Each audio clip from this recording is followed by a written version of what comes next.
Hey guys, good evening. It's JP here again. So we're here for another episode of the Beyond Alpha podcast, and today we're gonna talk about three simple steps on how to get what you want.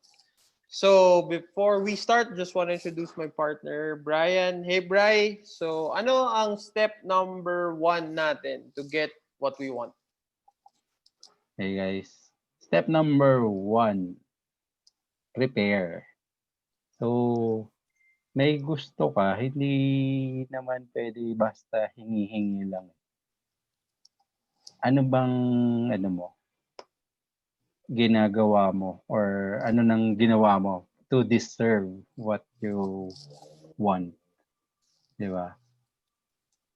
Hindi pwedeng basta hihingiin lang natin and let's take responsibility na iaasa lang natin sa chance na makuha yung mga bagay na gusto natin. Let's take responsibility. Let's take charge of our lives to do what we can to increase our chances of getting what we want. So, for example, gusto mo ma-promote. Hindi pwede yan na gameplay ka. Punta mo yung yung manager mo. Gusto mo ma-promote. Sipain ka niyan, di ba? Anong mo, di ba? Anong ginagawa mo? Ba't hihingi ka? Bago ka manghingi, before asking, you have to give muna. Think of it this way, yun nga, you have to give first before anything is given to you. Diba? Give value first. Ano na bang value yung na bigay mo compared to what you're getting right now? You are in your position right now. You are getting what you're getting right now because of the current value na binibigay mo rin ngayon. So for you to deserve or get more than what you're getting right now, you have to give more din. So ganon. Part of preparation, you need to learn a new skill. Kung kailangan mo matutong mag-code, kailangan mong matutong ng bagong mga functionalities sa Excel, halimbawa, gumagawa ka reports or whatever, di ba? Learn something new, di ba? Learn, hanapin mo ano ba nagiging challenge nung boss mo or ano bang mga pinoproblema niya na pwede kang makatulong. So, yun. Offer mo sa kanya, boss, tutulungan kita dito sa mga challenge mo na ngayon. Sa mga nagiging challenge mo dito sa business mo or dito sa work natin. So, after this, after kitang matulungan dito, could we talk about a compensation increase or a promotion, di ba? Would this, if I'll be able to help you with this challenge na nararanasan mo or na experience mo with your work, would you consider me your top guy na? Parang ganun. So ganun. Approach in terms of what could you give first? What value? That's value eh. Parang matanggalan mo ng sakit ng ulo yung manager mo or yung boss mo.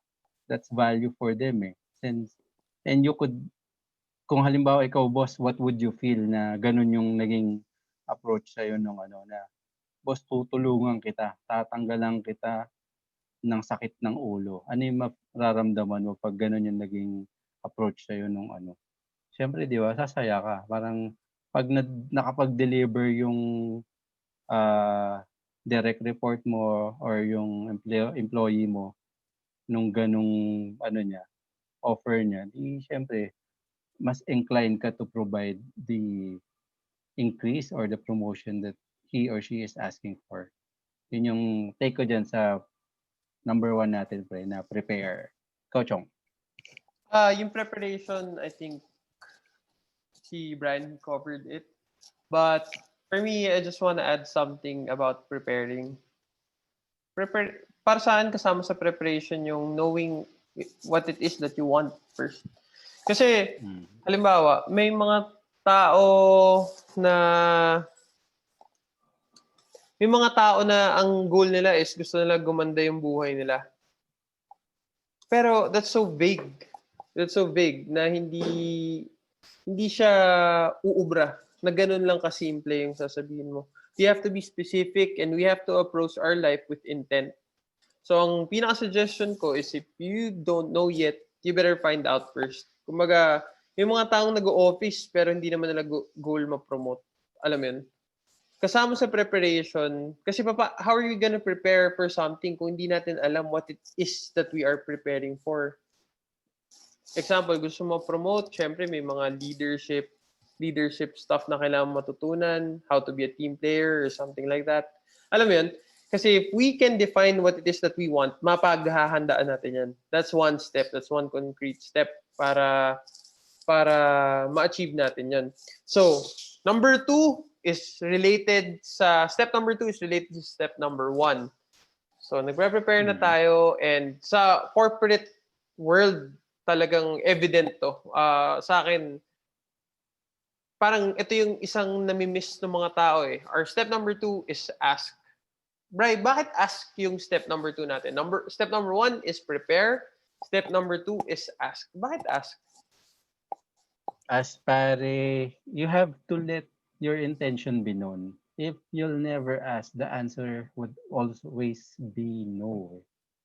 So, nag-prepare ka na. And nare-recognize yung effort mo. Yun nga, going back to the example natin kanina, promotion. Pero yun nga, like what JP said, klaro ka ba doon sa gusto mo? Gusto mo ng promotion? Sige, klaro na tayo. Nag-prepare ka na kasi yun naman gusto mo sa sarili mo. Pero you have to let your manager know or your boss know na boss, kaya ako ginagawa rin to. Siyempre, bukod sa gusto ko itong matulungan, siyempre may aspirations din ako for a higher position or a promotion or a raise, compensation raise. So, para aware din siya na, okay, gets. Sige. So, ikaw naman, nabilang nabigay mo naman yung value or na-deliver mo naman yung promise mo or yung value na sinabi mong gagawin mo. 'Di ba? Well, bakit naman hindi, 'di ba? Kung meron namang available funds or meron namang kaya namang i-provide, bakit hindi? Pero again, hindi mo pwedeng expect na dapat gets na nila 'yan. Hindi eh. Hindi mo pwedeng i-assume na gano'n. Gano'n din 'yan with dating, guys. You'll never know until hindi mo tinatanong yung babae.